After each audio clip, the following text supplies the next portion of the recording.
komunikasi telepon saudara dengan Saiful. Izin yang mulia, kami akan putarkan rekamannya yang mulia.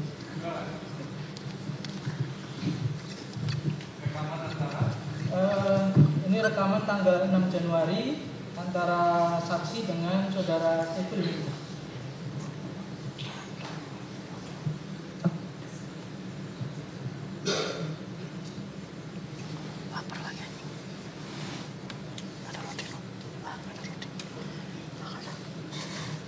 Sekali 1 atau 3 kali nanti pelanggaran ini. Oke. Apa namanya? Tadi Mas Okto telepon lagi. Bilang ke Wahyu ini garansi saya. Ini perintah dari ibu dan garansi saya. Jadi bagaimana caranya supaya ini terjadi kan gitu kan? Itu yang pertama. Yang kedua, besok kan pleno tuh KPU. Nah sebelum pleno bisa tadiin. Misalnya sebelum pleno itu ketemu Doni dulu biar dipaparin hukumnya. Terus kemudian yang kedua Mbak Tio udah ketemu belum sama tim hukumnya? Si itu siapa? Asik. Nah.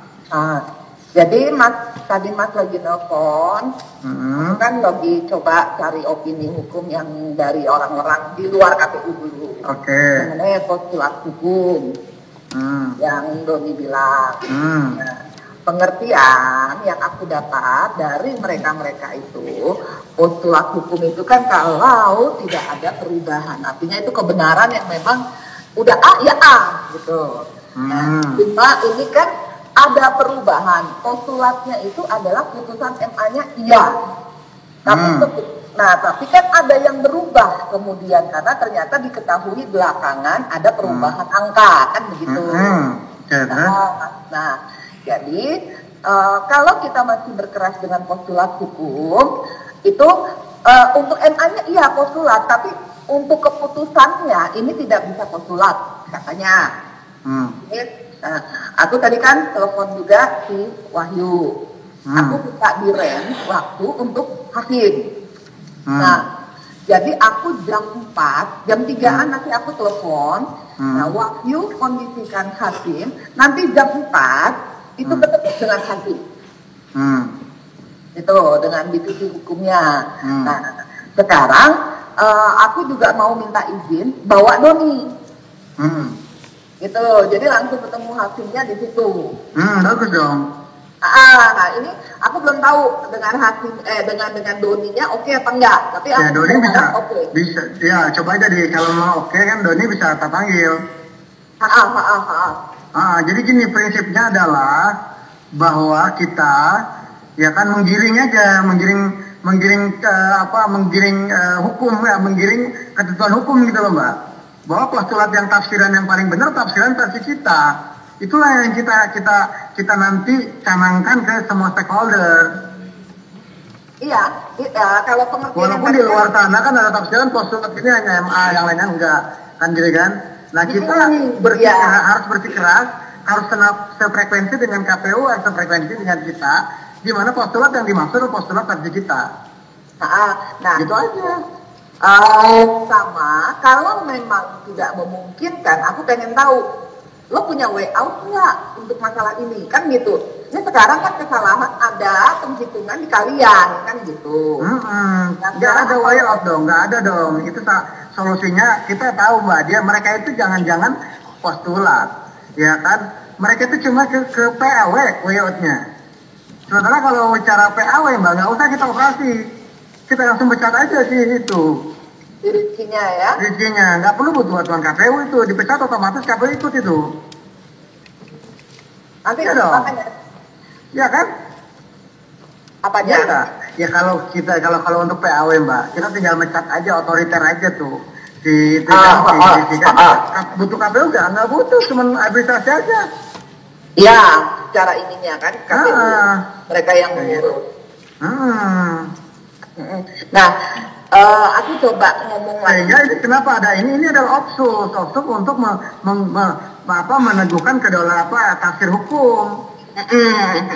Gitu dong, kayak gitu. Nah kemudian nanti di jam 4 aku bisa hadir nanti kalau mau dibutuhkan. Kalau aku sih berharap kita bertiga bisa juga ketemu dengan Wahyu dan Hasim. Iya betul, sebelum pleno kan Mbak ya? Kan plenonya besok toh.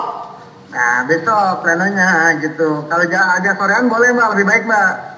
Aku sih mintanya tadi jam 4. Nggak, agak sorean lagi lebih baik, lebih enak, lebih santai ngobrolnya. Nggak, karena ketemunya di KPU Mas. Oh di KPU? Iya. Ya udah, siap. Nanti kita standby deh, Doni standby nanti. Iya. Itu tadi yang kemudian saudara terangkan di BAP nomor 33 tadi ya, yang sudah ditanya rekan kami. Kemudian terkait dengan tadi yang saudara maksud bahwa saudara menerangkan uang yang sudah di Wahyu tadi yang harus dipertanggungjawabkan. Itu berapa? Yang 200 kan yang 200. sudah bergeser, iya. Yang 400 bagaimana Bu? Masih di saya. Masih Kan saya di udah saudara. bilang sama Wahyu, karena perintah Saiful kalau Wahyu nggak bisa itu dikembalikan. Maka saya bilang Yang sama mana yang dikembalikan? Yang 400 itu. Jadi Wahyu itu hanya saya tunjukkan amplopnya. Karena saya sendiri belum membuka itu amplopnya. Jadi saya nggak tahu itu angkanya berapa. Saya bilang, Oke, kita dengarkan percakapan Iya, saudara iya. dengan saudara Wahyu ini di tanggal 7 Januari 2020.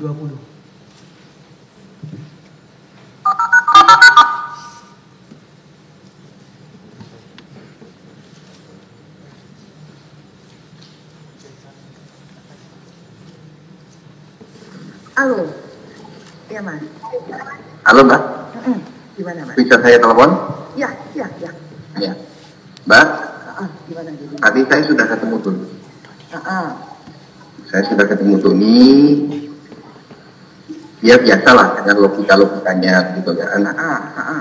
Tapi akhirnya dia bisa memahami, terus dia udah lama diupayakan sekali lagi. Coba ngomong baik-baik dengan ketua lobi, siapa tahu ada salah. Kalau itu solusinya gitu. Cuma kan dia bingung masalah duit. Nah, terus saya ngomong gitu. Don, saya sudah menerima dana dari Mbak Tio sejumlah 400. Saya ngomongnya gitu.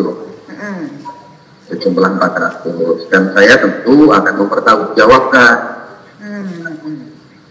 Dan ini memang dana ini masih ada pada saya, belum saya distribusikan karena situasinya tidak memungkinkan. Oh jojo mas aku paham mas. Kan lebih baik seperti itu kan Mbak? iya. Terus saya pasang strategi gini Mbak. Ini nanti malam saya mau ceng-ceng sama. Oke. Jadi yang mana Bu yang dipertanggungjawabkan? itu kan KPK menyitanya dari saya. Artinya 400 itu masih ada sama saya. Jadi belum bergeser sama sekali dan KPK mengambilnya masih dalam keadaan amplop tertutup.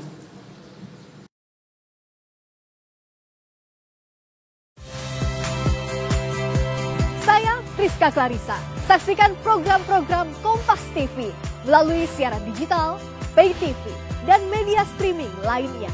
Kompas TV, independen, terpercaya.